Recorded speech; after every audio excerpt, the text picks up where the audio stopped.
When the President of the United States is driven through the streets of Washington, D.C., or other cities around the world, he rides inside a specially modified vehicle known simply as Cadillac One, Limo One, or the Beast. The Beast is kept in the basement of Secret Service headquarters on 8th Street. It's polished and watched at all times. To get into Secret Service headquarters parking, you have to have all kinds of clearances. It's very well protected. One of at least two. The identical vehicles are built by General Motors. The custom-designed superstructure consists of 5-inch thick armor plating made from a combination of aluminum, titanium, ceramic, and steel. The windows can withstand armor-piercing .44 caliber bullets. Even the fuel tank is protected by a special foam designed to prevent an explosion if it suffers a direct hit. The new vehicle that President Obama is driving is at the top of the evolutionary chart of protective vehicles. Even a lot of people within the Secret Service don't know what capabilities these vehicles have. Part of our ability to counteract people that would do us harm is they don't know exactly what capabilities we do have. And we like to keep it that way to keep the bad guys second guessing. For example, the weight of the vehicle is a very classified number because if people know how much a vehicle weighs, they'll be able to know how much armor is in vehicles. That's why certain aspects of the vehicle are very, very tightly controlled secrets. They're classified information. The glass in the presidential limo is about 5 inches thick. It's glass sandwiched with a very dense plastic material, and the purpose of that is to slow down the bullet as it goes through. The bullet is actually the least dangerous element when you have normal glass, because the spall that comes off, thousands and thousands of small pieces of glass flying through the air at a very high velocity do a lot of damage. If you were to have the polycarbonate, it stops the bullet, but it also, as you can see, stopped all of the spall. So it protects the people inside not only from the bullet, but actually the more deadly threat, the glass spall.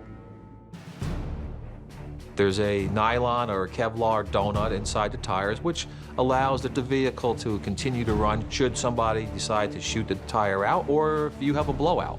You can continue driving along without having to pull over and change a tire. When a president travels and lands somewhere or takes off, the motorcade and those armor-plated limousines become part of a barrier. They always put the limousines and the rest of the motorcade between the plane and a crowd. Also, when a president goes to a crowd and shakes hands on a tarmac, both limousines are just outside the television frame, so you don't see them, but they're right there in case there's a problem. But who is authorized to drive Limo One? And what kind of secret skills must they learn if they are to transport the president? People are assigned to the transportation section of the Secret Service, and they are then selected. They are trained, and they train constantly. The training that you go through encompasses everything from the ability of these vehicles to handle themselves in inclement weather. You're taught to avoid blocking vehicles. What happens if the vehicle in front of you is hit with a RPG or something like that? Maneuvering the armor-plated Beast is hard enough, but in an emergency, the limited view out of the driver's window makes it doubly difficult. You're looking through ballistic glass, which distorts your vision. The structures that hold in windows are much different than in an everyday car. You have numerous blind spots.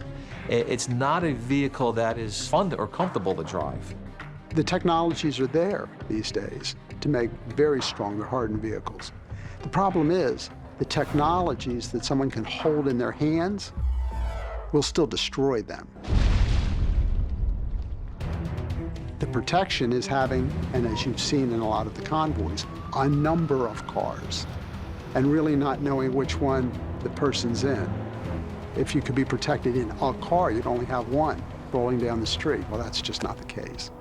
And a lot of times, they probably wouldn't be in the convoy you're looking at, because that would be the greatest decoy of all. Safety and security are priority number one when moving the president. Advanced planning and strategic preparation are the secrets to an uneventful drive. I think if America had a book of secrets, the one thing that the public would be surprised to see is the extent of preparation and security that goes into a presidential visit. They see certain aspects of it on TV. That planning for that visit took 5 days of 10 to 12, 14-hour days. You don't want to get committed necessarily to just one route, but everything on that route then is surveyed. And whether it's manhole covers or whether it's buildings, all of those are looked at and taken into consideration of what may or may not pose a threat. But even detailed planning cannot always guarantee the president's safety. In 1975, President Gerald Ford's motorcade was speeding through Hartford, Connecticut, while local motorcycle cops protected his route by leapfrogging from intersection to intersection. Meanwhile, 19-year-old James Salamites was driving home with his brother and a few friends from a local restaurant. When I left the restaurant, I proceeded down Market Street, noticed that there was a green light, and all of a sudden, the black limousine came out of the alleyway, and I swerved quickly to move out of the way, but I hit the front fender. The teenage driver had hit the President of the United States. President Ford leaned over in his seat and looked directly at me, him having quite an astonished look on his face, and as soon as I saw him, my eyes lit up and I just put my head down because I says, I can't believe who I just had a car accident with. But the specially reinforced presidential limo remained operational and quickly sped away from the scene. It was an accident, a tragic event, which could have been worse, but it allowed the Secret Service to explore and to look at the best way to support the president and his motorcade, and we refined how we do things. What you'll see now is stationary police officers at every intersection, not allowing that potential hazard to happen. But what if the president's limo is stopped, not by a teenage driver, but by heavily armed kidnappers, enemy aircraft, or covert terrorists?